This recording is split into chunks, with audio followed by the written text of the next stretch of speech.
Graças a Deus. Irmãos, a paz do Senhor. Glória a Deus. Por gentileza, quem trouxe Bíblia, abra sua Bíblia.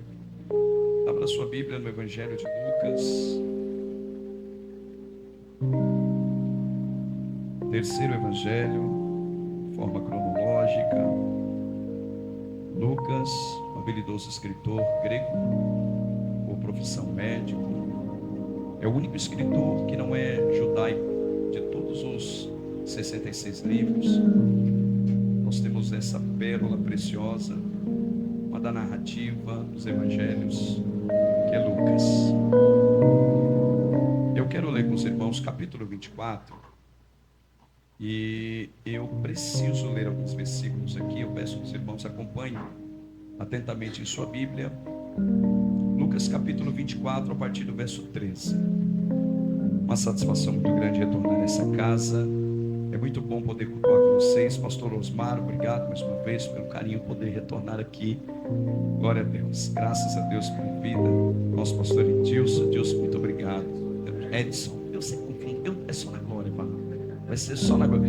Irmãos, eu acredito que eu conheço o pastor Edson pelo espaço de pelo menos uns 10, 15 anos. Mais ou menos, né? E eu não costumo chamá-lo da forma correta. Mas pastor Edson, prazer muito grande poder vê-lo. Fala está aqui, Deus abençoe, professor. O Moro está por aí, Deus abençoe o Moro. Amigos e irmãos, Deus abençoe. Perdoa o percalço, irmãos. Nós, deslocado ali de Guarulhos para cá, a gente pega a Dutra, e Dutra é sempre imprevisível, é muito imprevisto. E infelizmente, acho que teve algum acidente ali. Por conta disso, a gente teve que chegar um pouquinho mais tarde. Peço a compreensão de toda a igreja, tá bom, queridos? Estou aqui hoje com minha família, a minha esposa linda, a mulher mais linda que tem aqui nessa igreja hoje. Glória a Deus. Muito bom, meus filhos já subiram para essa linha. Satisfação poder estar com vocês. Amém, queridos? Evangelho de Lucas, capítulo de número 24, a partir do verso 13. Eu vou ler com vocês e diz assim: Naquele mesmo dia, 2 deles estavam de caminho para uma aldeia chamada Emaús, distante de Jerusalém, o espaço de 60 estádios. Ia conversando a respeito de todas as coisas sucedidas, e aconteceu que enquanto conversavam e discutiam, o próprio Jesus se aproximou e ia com eles. Os seus olhos, porém, estavam como que impedidos de o reconhecer. Então lhes perguntou Jesus: que é isso que vos preocupa? E de que ides tratando à medida que caminhais? E eles pararam entristecidos. Um jovem chamado Cleopas respondeu dizendo: És o único porventura que, tendo estado em Jerusalém, ignora as ocorrências desses últimos dias? Ele lhes perguntou: quais? E explicaram o que aconteceu a Jesus, o Nazareno, que era profeta, poderoso em palavras e obras diante de Deus e diante de todo o povo. E como os principais sacerdotes e todas as nossas autoridades o entregaram para ser condenado à morte e o crucificaram. Ora, nós esperávamos que fosse ele quem havia de redimir a Israel, mas, depois de tudo isso, é já este o 3º dia desde que estas coisas sucederam. É verdade também que algumas das mulheres das que estavam nos surpreenderam, tendo ido na madrugada ao túmulo, e não achando o corpo de Jesus, voltaram dizendo terem tido uma visão de anjos, aos quais afirmaram que ele vive. De fato, alguns de nossos foram ao sepulcro, verificaram a exatidão do que disseram as mulheres, mas não viram. Então Jesus lhes disse: honestos e tardos de coração, para crer em tudo o que os profetas vos disseram. Porventura não convinha que o Cristo padecesse e entrasse na sua glória? E começando por Moisés, discorrendo por todos os profetas, expunha-lhes o que a seu respeito constava em todas as escrituras. Quando se aproximaram da aldeia para onde iam, fez ele menção de passar adiante. Mas ele o constrangeram, dizendo: fica conosco, porque é tarde, e o dia já está declinando. E entrou para ficar com eles. E aconteceu que, quando estavam à mesa, tomando ele o pão, abençoou e, tendo partido, lhes deu. Então se lhe abriram os olhos e o reconheceram, mas ele desapareceu da presença deles. E disseram um para o outro: porventura não ardia o coração quando ele pelo caminho nos falava a palavra e nos expunha as escrituras? E na mesma hora, levantando-se, voltaram para Jerusalém, onde acharam reunidos 12 e outros com ele, os quais diziam: o Senhor ressuscitou e já apareceu a João. Podeis assentar, por gentileza.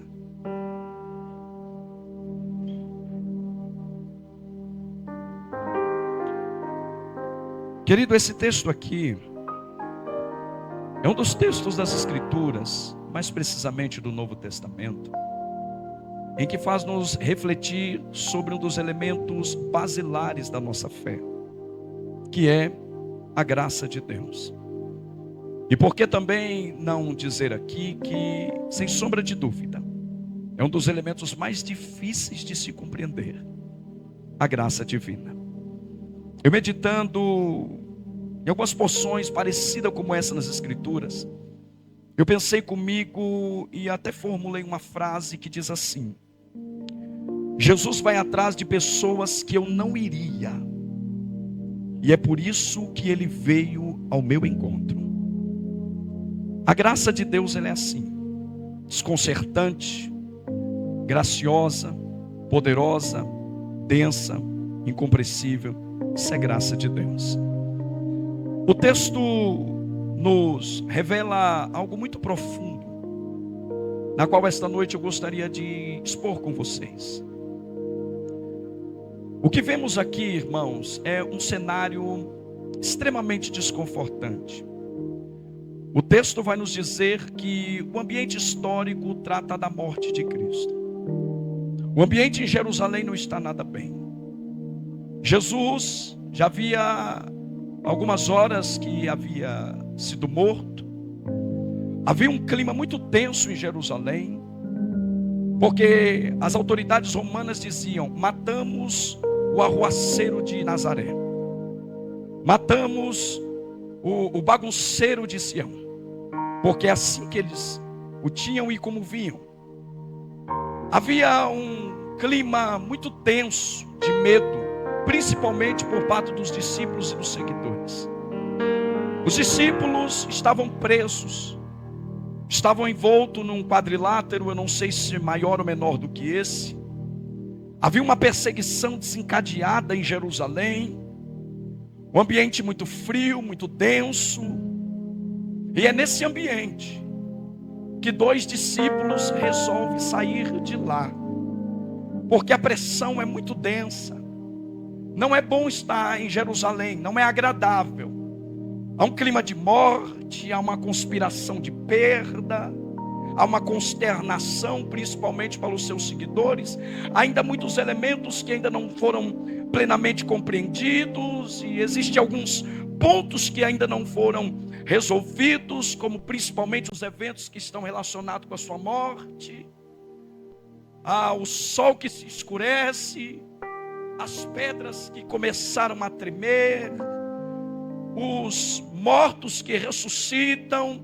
Então há um cenário confuso em Jerusalém. E diante desse cenário de confusão, de perda, de decepção para alguns, de medo, 2 discípulos decidem sair desse ambiente e ir para Emaús. É interessante que eles vêm ainda muito tomados pela experiência vivenciada pelo Cristo da Galileia, porque ninguém que se relaciona com ele sai da mesma forma. Transformados, tocados, moldados, desapontados é verdade. E eu ouso dizer que esses 2 discípulos, pastor Osmar, são os frustrados sem causa. Eles estão frustrados, mas sem causa. Eles estão decepcionados, mas sem causa, professorada. Porque eles reclamam um evento que ainda estava dentro do prazo. Mas eles vêm consternados pelo meio do caminho, em uma rota contrária. Guarde isso. Porque o lugar da promessa é Jerusalém.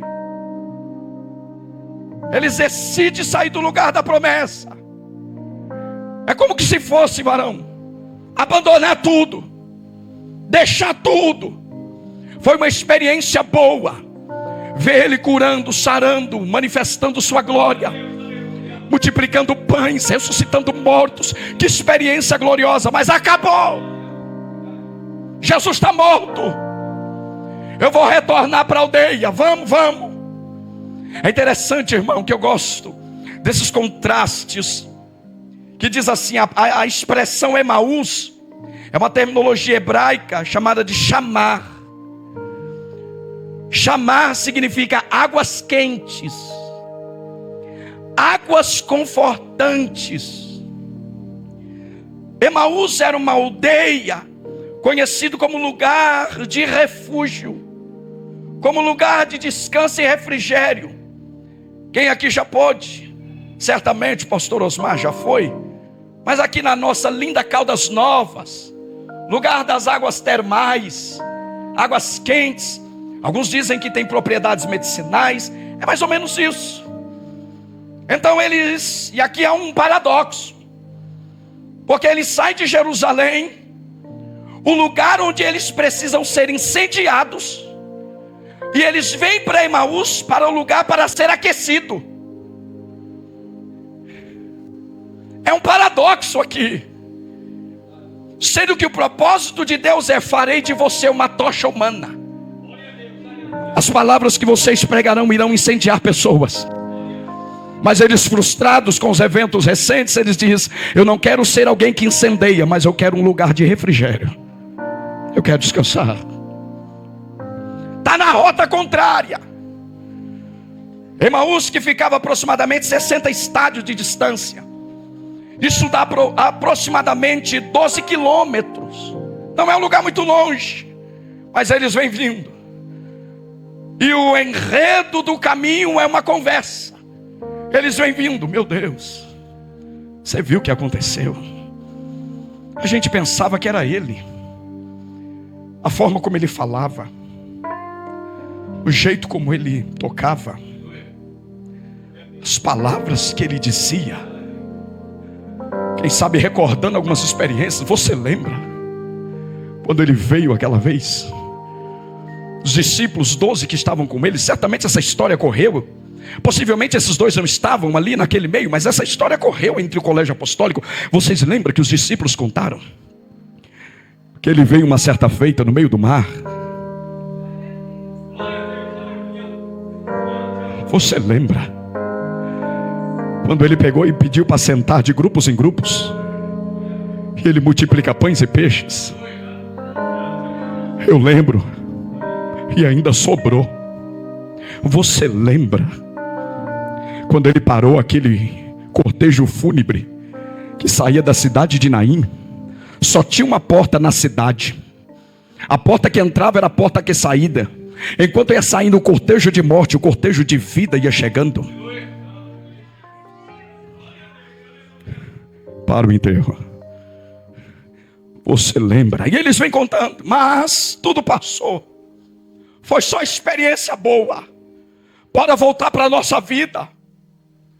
Bora voltar da onde a gente veio. Foi bom enquanto durou. É a frase que a gente usa hoje. Parece que vejo, irmão, sem forçar o texto, professor. Mas parece que vejo a gente dizendo: agora acabou tudo. Eu estou disposto a abandonar tudo. Vamos voltar para Emaús, vamos. Certamente falta a gente não vai fazer. Eles vêm vindo no caminho. Só que o que me impressiona é que eles não vêm só, tomando decisão errada, perseguindo rota contrária. Jesus não poderia simplesmente abrir mão. É por isso que eu digo que Jesus vai atrás de pessoas que eu e com certeza muitos de vocês não iria. Mas é por isso que ele veio ao seu encontro, sem méritos, sem merecimento. Aleluia. Ele veio ao nosso encontro. A graça de Deus nos alcançou. E nós estamos aqui hoje para dar glória. Nada aqui é para os homens, nada aqui é para ninguém, nada aqui é para impressionar ninguém, irmão. Tudo aqui é para a glória dele. é para louvor dele. Essa igreja não sabe o que é culto antropocêntrico. O nosso culto não está firmado em homens, nosso culto não está firmado em personalidades. Aqui não interessa quem canta, quem prega, a questão não é essa. A questão aqui é que nós estamos reunidos em torno de um. Seu nome é Jesus Cristo de Nazaré, que está vivo para toda a eternidade.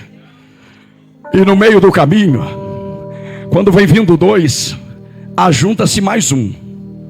Eita glória, aleluia. Frustrados como estão, machucados como estão, e como Jesus tem habilidade de ir atrás de certas pessoas. E ele vem vindo, pastor Edson, e ele começa a perguntar, só para procurar um diálogo, só para iniciar uma conversa. E ele tinha essa lead, essa habilidade de perguntar e fazer perguntas retóricas, sabendo que as pessoas iam responder, mas ele queria provocar uma discussão. O que vocês estão conversando? És tu estranho aqui em Jerusalém? Está todo mundo comentando sobre isso. A cidade está em plena consternação. Há um sentimento de perda, de revolta. Maria está chorando até agora. Os discípulos estão trancafiados com medo. A guarda pretoriana está perseguindo e desencadeando uma perseguição sobre os verdadeiros seguidores. Jerusalém está insuportável. Tu és um estranho. Tu nunca ouviu falar dele. Ele é lindo. Ele é tremendo. Ele é santo. Nunca ouviu falar dele? Ele salva. Ele cura. Ele batiza. Ele renova. Quem é ele? Ele é a descrição dos profetas. Ele é os eventos que empregam metáfora lá nos primeiros 5 livros da Bíblia. Ele está presente no Pentateuco. Ele está presente nos 12 livros históricos.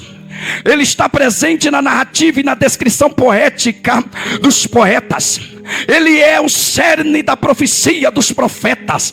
Ele está presente em todas as páginas do Antigo Testamento bíblico. O nome dele é Jesus Cristo. Ele se manifestou nos evangelhos.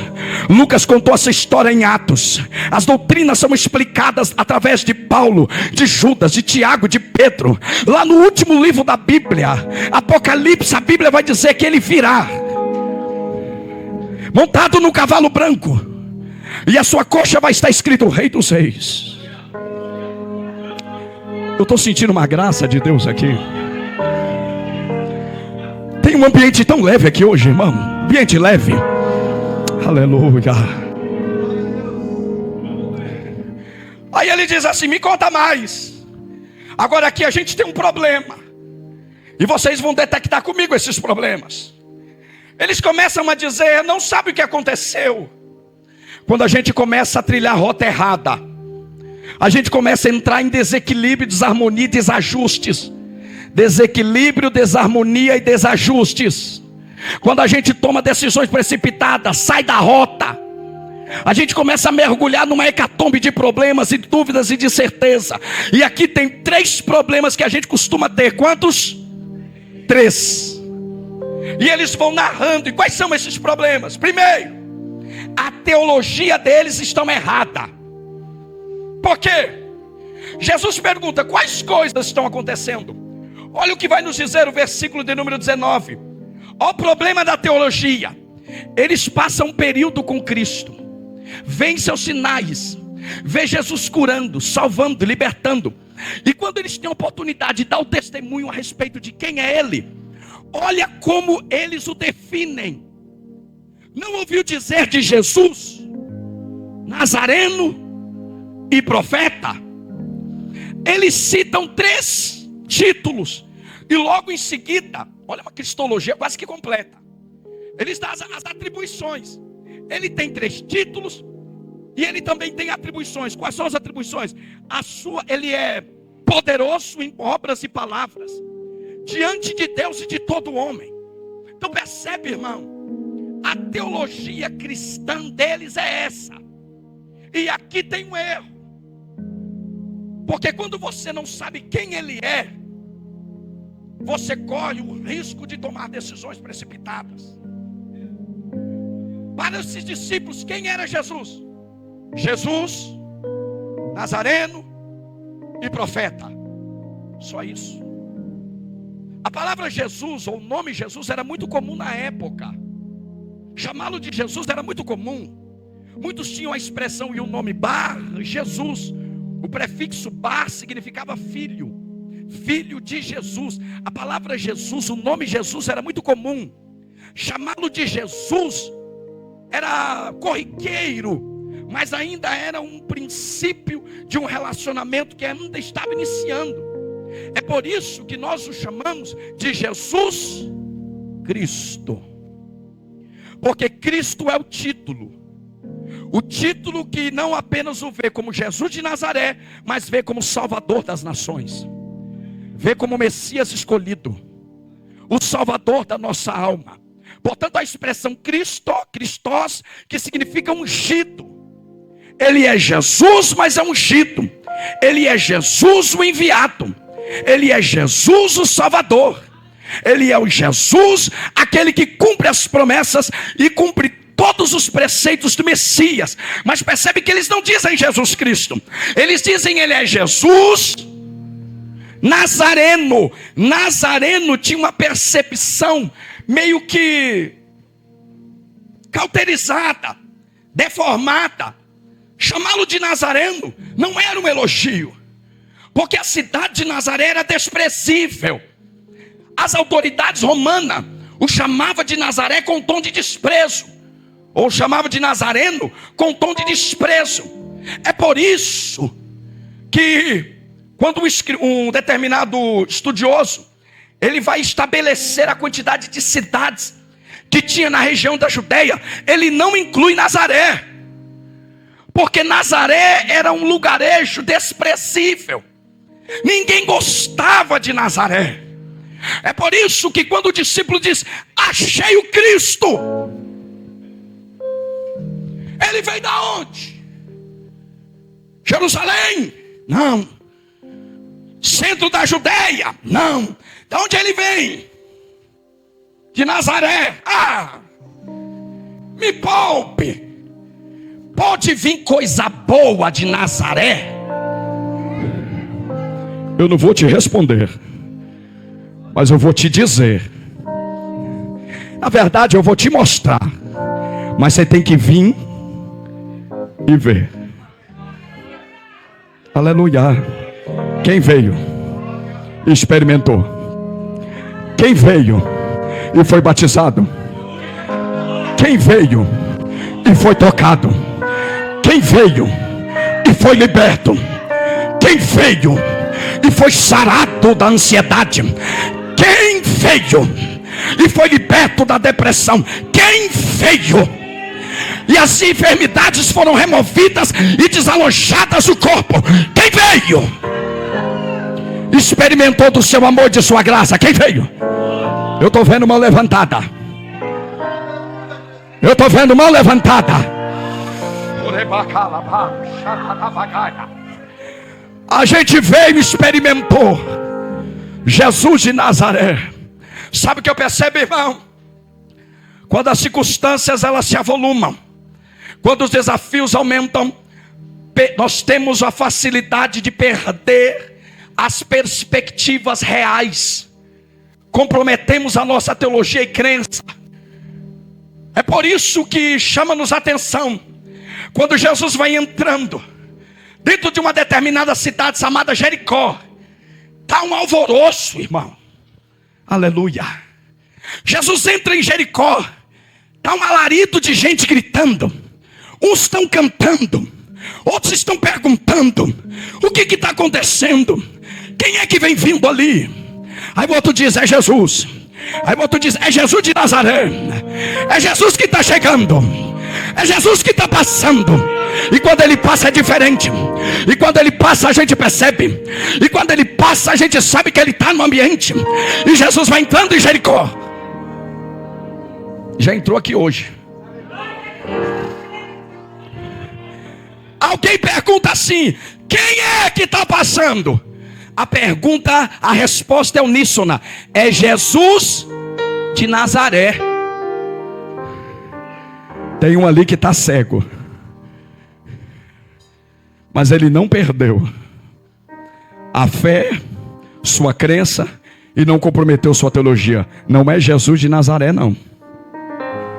Jesus de Nazaré é para os que estão de fora. Eu sei quem ele é. A tua presença já está estremecendo tudo aqui dentro. Não é só o carpinteiro, porque Jesus de Nazaré era dizer, é Jesus o carpinteiro que está passando. Falar Jesus de Nazaré, Jesus o curandeiro que está passando. Falar Jesus de Nazaré, Jesus o filho de José e Maria. Mas falar Jesus filho de Davi. Eu estou cego, mas a minha teologia está plena. Eu estou em meio a uma tribulação, mas eu não perco a esperança e a minha convicção.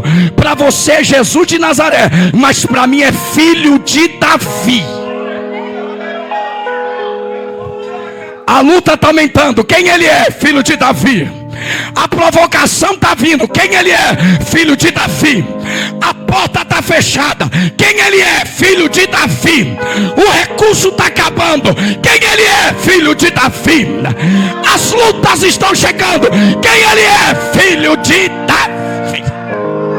Eu estou sentindo uma graça de Deus aqui. Eu sinto um ambiente gostoso aqui essa noite. E eu estou entendendo que a igreja também está imbuída desse sentimento de gratidão. E podemos dizer, Jesus, filho de Davi. A circunstância não remove. As circunstâncias não mudam as impressões de quem eu tenho a respeito dele. Ganhando ou perdendo, por cima ou por baixo, celeiro cheio ou vazio, carro novo ou velho, tanque cheio na reserva, independentemente, ele continuará sendo Jesus, filho de Davi. Alguém está dizendo, agora ela para, agora ela desiste, agora ela abandona tudo. Mas você, das 17h30, já vai pegando a sua Bíblia.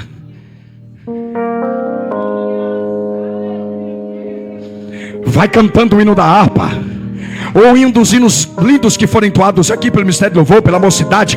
Vai cantando e vai dizendo, Jesus, fala comigo essa noite. A vizinha está olhando, está entendendo nada, Alan. Como é que essa crente ainda consegue pegar sua Bíblia e dar glória? Como é que esse irmão ainda consegue ir para o culto e dar aleluia? Como este pastor consegue chamar a igreja para orar? É porque ele sabe que as frustrações... eu estou sentindo uma graça. Não altera quem ele é. Ele é santo, é tremendo, é poderoso. Até no luto ele continua sendo. Quem pode? Quem pode? Quem pode adorá-lo? Quem pode engrandecê-lo na beleza da sua santidade? Quem pode dar um glória para ele?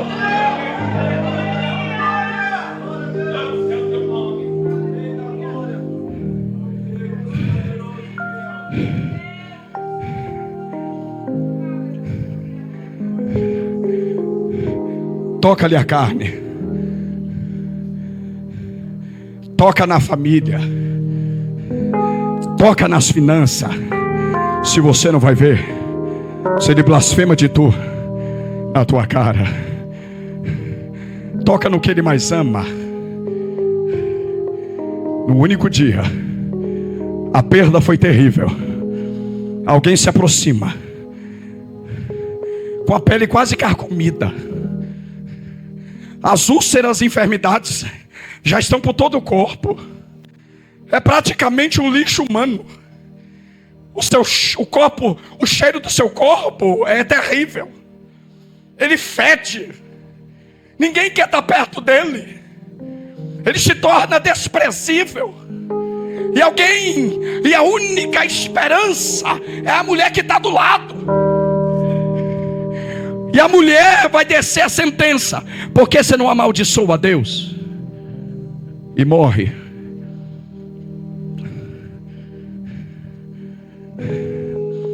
Deus dá as coisas boas, mas é Deus também que tira. Foi Deus quem deu, e foi Deus quem tomou. Bendito, bendito, bendito, bendito, bendito. Não vai me fazer parar. Bendito. Ele é grande, está sentado em um alto e sublime trono, chama as estrelas, cada um pelo seu nome. Ele sustenta o globo terra sobre o nada.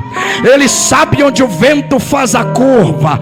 É Ele que ordena, é Ele que ergue, é Ele que abate, é Ele que cura, é Ele que põe a enfermidade, é Ele que penha, é Ele que dá, é Ele que remove, é Ele.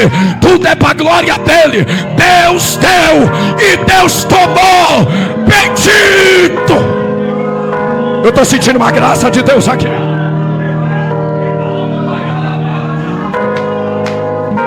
Deus deu e Deus tomou. Bendito.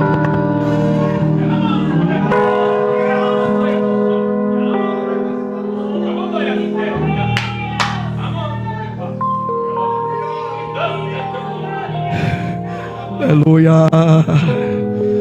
Aleluia. Ele está se aproximando do caminho.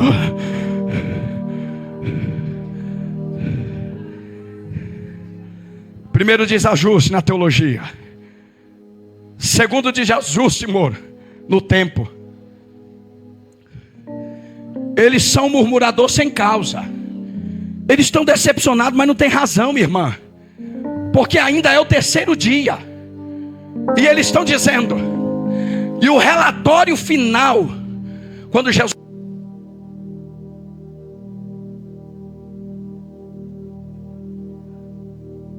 foi crucificado e o mataram. Sabe qual é o último relato? Ele está morto. Jesus, Nazareno, profeta e morto. E hoje já é o terceiro dia. E ele ainda não ressuscitou. É o que, irmão? Que dia que é, irmão? Você está murmurando por quê? Está apressando as coisas por quê? Não deu prazo. A promessa ainda tem prazo de validade. Aleluia. Não foi ele que disse? Não foi ele que falou?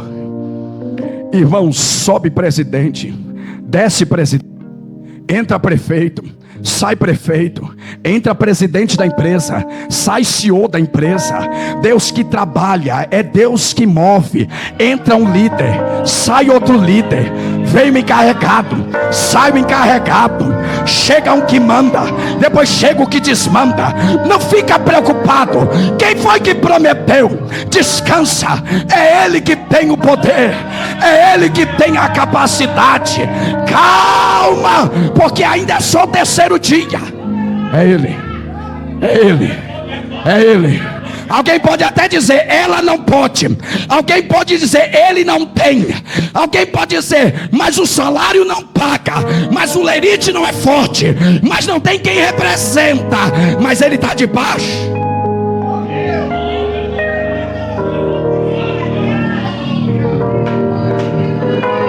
Eu estou sentindo uma graça.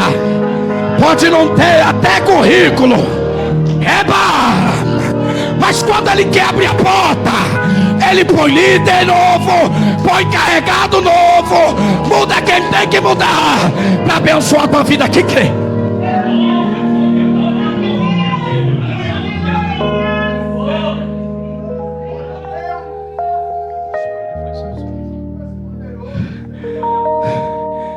Ainda é o terceiro dia. Jesus, irmão, faz algo que a gente está deixando de fazer. Então percebe aqui comigo. para a gente manter a didática, e eu já estou encerrando. Há um desajuste na teologia, há um desajuste na expectativa, porque a frase, irmão, que mostra o estado do coração desses discípulos é: e achávamos que ele era o Messias. O verbo está no pretérito. É isso mesmo? Eita Jesus, tem professor aqui, eu falo até com medo, bem. Está no pretérito perfeito, não é assim? Achávamos, quem achava, não acha, que ele era o Messias. Aí Jesus começa a falar: nécios, incrédulos, tardios de coração. Jesus começa a fazer 3 coisas que a gente está deixando de fazer na hora de expor o texto.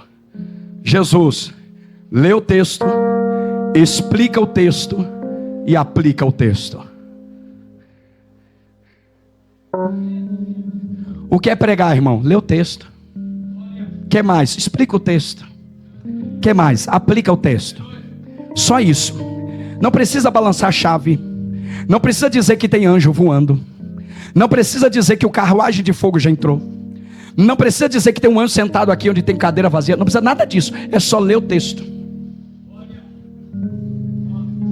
explicar o texto e aplicar o texto. Deus está levantando uma geração. Chega de movimento, irmão. Chega de mexer com o emocional do povo. Deus está levantando uma geração que está preocupado em expor, ler e aplicar o texto. Porque todo avivamento vem da palavra. Toda a presença de Deus vem da exposição da palavra. Todo milagre é fruto da exposição do texto. Todo coração é confortado pelas riquezas e as promessas que estão na palavra. Prega a palavra. Pregue com simplicidade, mas pregue Bíblia. Fale de Bíblia. Deixe que a Bíblia, irmão, sobeje durante o seu sermão. Não precisa, irmão, se preocupar com outros elementos externos. Não precisa. Apenas fala da palavra. Porque Jesus começa a falar da palavra e o coração começa a arder. Aleluia. Jesus vai explicando a palavra e o coração vai aquecendo. Aquecendo. Aquecendo. Já começou a aquecer aí? Aleluia. Pelo sorriso, irmã, ali atrás, irmão, já deu para perceber que tem corações que estão aquecidos pelo poder da palavra. Tem gente que entrou aqui com dúvida, a dúvida já está caindo por terra.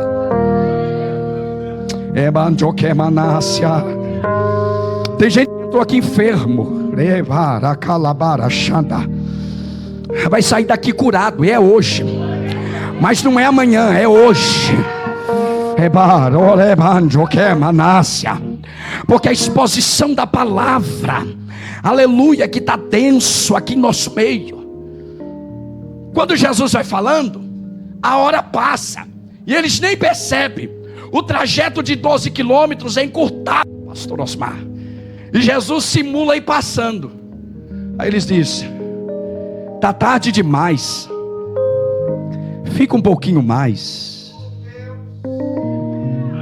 Está tão gostoso, está tão leve, está tão denso, está tão palpável. Fica um pouco mais.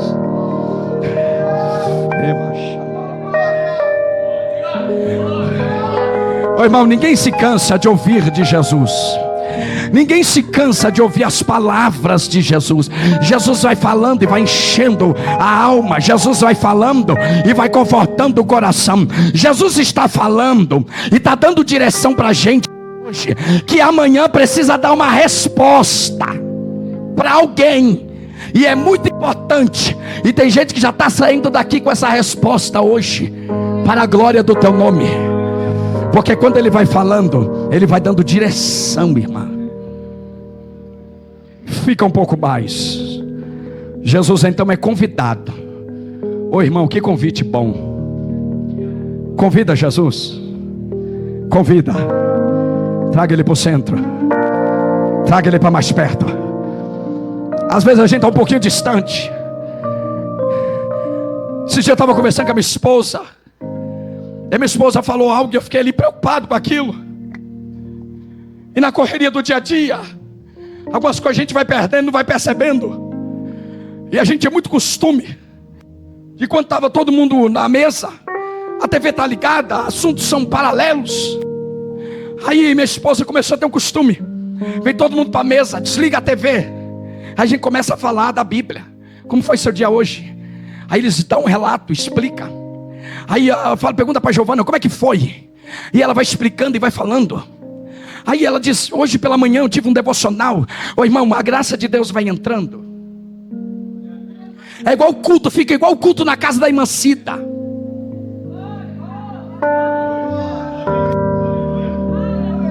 Mas é uma casa, não interessa, irmão. Ela limpa a casa, prepara a casa. E os que vão lá com a casa aberta, aí Deus desce. É igual está aqui hoje, irmão. Não precisa palavra de efeito. Não precisa, irmão. É só abrir a casa e pedir, Jesus, vem. Aqui já veio. Aqui já entrou. Ali já chegou. Olha lá a mão levantada. Ali também já chegou. Já tem gente se alegrando, batendo palma, dando glória, louvando. Já chegou aqui esta noite. Fica conosco. Fica conosco. Jesus entra para a mesa. Jesus entra para dentro do ambiente. Assenta-se na mesa e começa a falar. Um dado momento, e aqui, irmão, tem uma cena curiosa. O pão, erguendo o pão. Aleluia. Ele pega o pão. Ô irmão, que experiência. Professor Alan, que experiência. Ele vai erguendo o pão. Não remete um pouco a nossa Santa Ceia, irmão? Não a daqui, a de lá.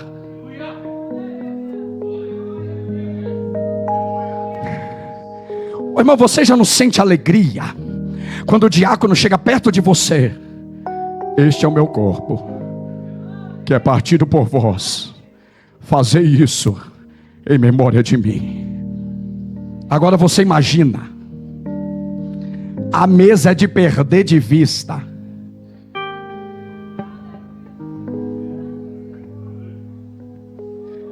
Vale a pena, varão. Vale a pena, vale a pena, vale a pena. Vale a pena suportar dor. Vale a pena suportar calúnia. Vale a pena suportar oposição. A mesa vai estar grande. Você já tem uma pedra branca. E nessa pedra branca tem um novo nome. A coroa já está posta, porque é galardão dos santos. Que coroa é essa? Ao que vencer, darei o direito de ter a coroa. Este é o meu corpo, que é partido por vós. Fazer isso em memória de mim. Quando ele diz isso, irmão, a escama abriu, caiu dos olhos. Quando eles abrem os olhos, cadê ele? Já não está mais. O que eu acho interessante, irmão, é que a presença de Deus, ela estabelece a conexão da rota certa. Porque ele estava numa rota contrária. E o caminho, irmão, que é conhecido como caminho de Emaús, é um caminho que tem muitos salteadores, bandidos no meio do caminho. Andar e trafegar por ele à tarde é perigoso. Quando eles dizem, Jesus, fica mais um pouquinho, porque já está tarde. Não vá para o caminho agora, porque pode acontecer alguma coisa no caminho. Não vá pelo caminho agora. Mas a Bíblia diz, quando a escama cai, imediatamente eles levantam da mesa e voltam para onde? Para Jerusalém. Deixa eu dizer aqui, tenho 6 minutos. Hoje Ele fez estar entre nós aqui esta noite para mudar algumas rotas.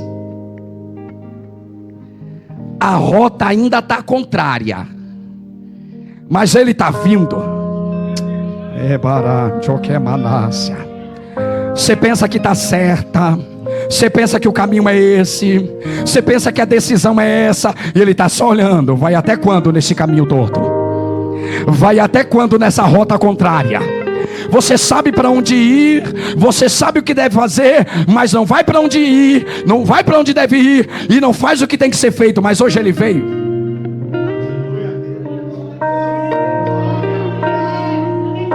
Interrompeu a rota de alguém aqui hoje. Eu sou o primeiro. Tem mais alguém? Aqui também tem. Aqui também tem. Eita glória. Eita glória. Mão levantada está dizendo: eu sei para onde eu estou indo. Eu sei que tem algo que precisa ajustar, mas hoje eu tomo a decisão. Eu mudo de rota e eu vou para Jerusalém. Quem vem? Quem vem? Olha lá, olha lá, olha lá. Eu vou. Até hoje a rota estava contrária.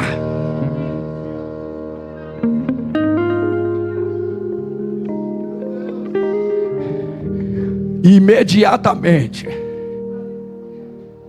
eles vêm para onde? Para Jerusalém. Emaús é o lugar de desconforto, do conforto, sem o consolo, ou sem o consolador. Olha que paradoxo, irmão. Eles vão procurar conforto, vão procurar consolo, sem o consolador. O que me chama a atenção, meu irmão, é que Jesus não deixa eles embora. Que amor é esse? Que graça é essa, irmã? Mas eu não tenho nada para oferecer. O que Ele pode fazer com as minhas habilidades? Eu acho que eu vou para Emaús mesmo. Só que de vez em quando Ele aparece no meio do caminho, igual está fazendo com a gente aqui hoje. Ô irmão, está muito difícil pregar essa palavra, porque Deus já vem me cortando há muito tempo e dizendo: tem uma rota, está se perdendo da rota, está na rota, está fugindo da rota. A rota da oração, a rota do jejum, a rota da adoração, a rota do momento a sós. Cadê os 5 minutos que você tinha? Tem mais não. Cadê os 10? Cadê aquela 1 hora de oração? Tem mais não. Hoje eu cheguei em casa. Eu costumo fazer isso, faço muito com o celular.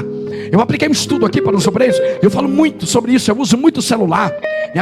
O meu celular tem pelo menos 20 traduções de Bíblia diferentes. Tem cerca de 50 comentários bíblicos. Só aqui, mano, nesse Android, desse tamanhozinho. Eu fico muito com o celular. A minha esposa disse: você fica muito com o celular. Eu falei: amor, eu estou estudando. Aí ela falou: hoje eu vi uma cena. Eu falei: que foi, amor? Você atrás dos livros, na mesa. Porque a gente às vezes fica muito aqui, e às vezes sentiu falta de ver os livros tudo jogado, esparramado. Você pensa que não, meu irmão? É Jesus que está falando. Volta para a rota. Aonde você se perdeu da rota? Em que momento você sente que está meio que escapando da rota? Dá tempo para voltar? Dá. Ainda há tempo para se reconciliar? Ainda é tempo para voltar a orar? Ainda é tempo para ser cheio? Ainda tem tempo para profetizar? Tem. Ainda tem tempo para abrir o lar e criar mais um lar multiplicador? Tem. Ainda tem mais algo para fazer? Tem. Se você entende essa verdade, fique de pé comigo agora. Eita glória. Eita glória.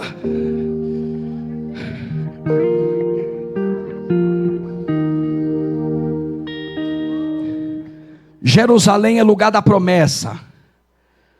Jerusalém é o lugar do cumprimento. Eles voltam para Jerusalém. E é em Jerusalém que eles começam a contar o testemunho. E eles começam a dizer: a gente estava andando no meio do caminho. De repente, apareceu um homem. Ele falava de uma forma tão densa, tão profunda, tão gloriosa, que nós entendemos. Era o Cristo.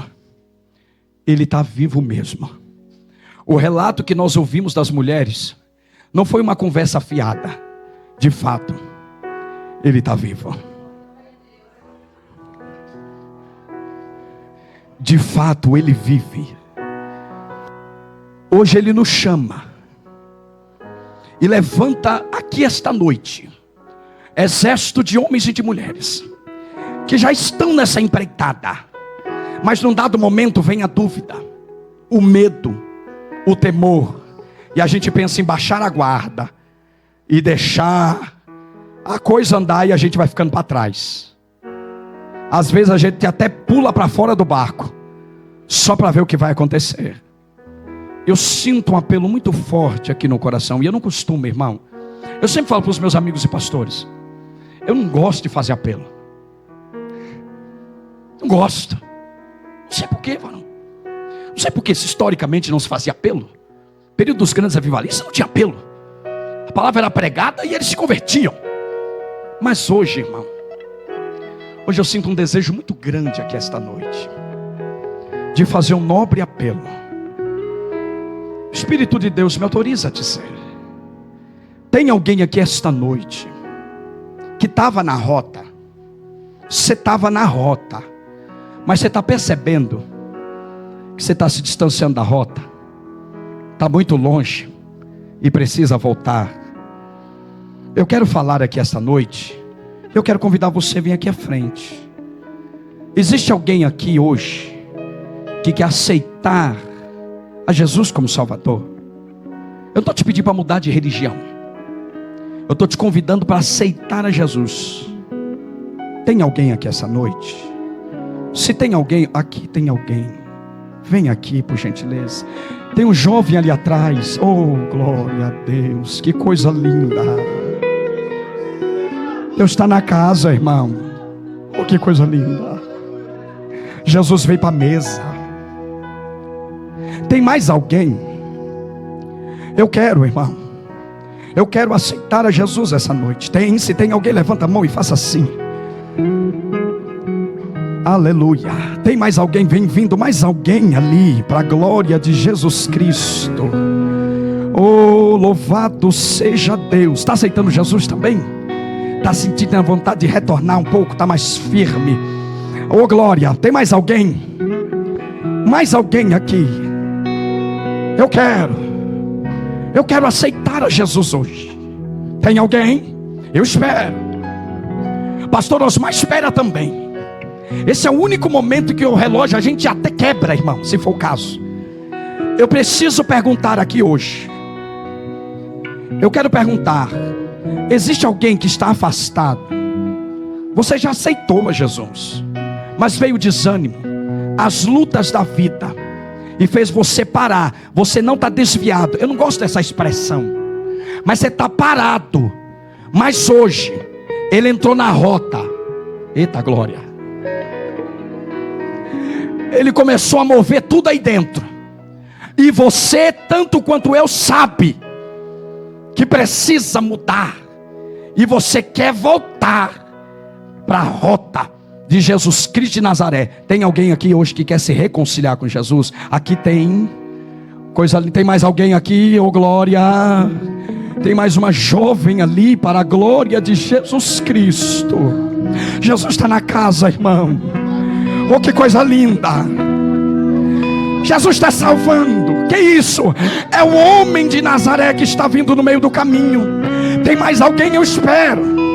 Oh, irmão, estou afastado, mas eu sinto que eu preciso voltar hoje para a rota. Tem mais alguém? Se tem alguém, faça assim. Vem, eu quero orar com você. Tem mais alguém? Vem vindo mais alguém aí, para a glória de Jesus Cristo de Nazaré. Oh glória, oh glória. Vem para Jerusalém. Jerusalém é o lugar do cumprimento da promessa. Eu preciso orar. Eu preciso saber, dentre os que estão aceitando e se reconciliando com Cristo, levanta a mão por favor. Deixa eu ver quantas pessoas. Coisa linda, coisa linda. 1, 2, 3, 4, 5, 6, 7, 8 pessoas. Para a glória de Jesus Cristo. Só Jesus faz isso, pastor Osmar. Isso é o fruto da graça de Deus e da misericórdia de Cristo do Calvário. Mas também é fruto das orações pela manhã, da consagração. É fruto de dedicação. Eu quero orar com vocês. Já passou meu tempo. Vamos orar, irmãos. Querido Jesus, em tua presença estamos esta noite. Olha que coisa linda, Senhor. Essas pessoas que estão aqui diante de mim sentiram a necessidade de voltar, de reconciliar, de aceitar ao Senhor como Salvador. Põe as tuas mãos sobre eles esta noite. Abençoa-os mais e mais. Glorifica o teu nome na vida deles. Escreve o nome no livro da vida. E glorifica o teu nome, que neste lugar eles possam, ó Deus, achar guarida, descanso, ensino, maturidade, discipulado para as suas vidas. Senhor, eu te agradeço. Continua, Deus, curando, libertando e salvando, consolando esses corações, para a honra, para a glória e para o louvor do teu nome. E toda a nossa linda igreja, Assembleia de Deus, Ministério Vila Talarico, dá uma linda salva de palmas, engrandecendo a Jesus Cristo, com sua graça e misericórdia. Deus abençoe. Deus abençoe. Deus abençoe. Deus, abrace ele, abrace ele. Isso, abrace ele. Abrace, que coisa linda, irmão. Isso é igreja, irmão. Isso é igreja. Irmã Alessandra, isso é igreja. Adore, celebre, exalte. Glória a Jesus Cristo.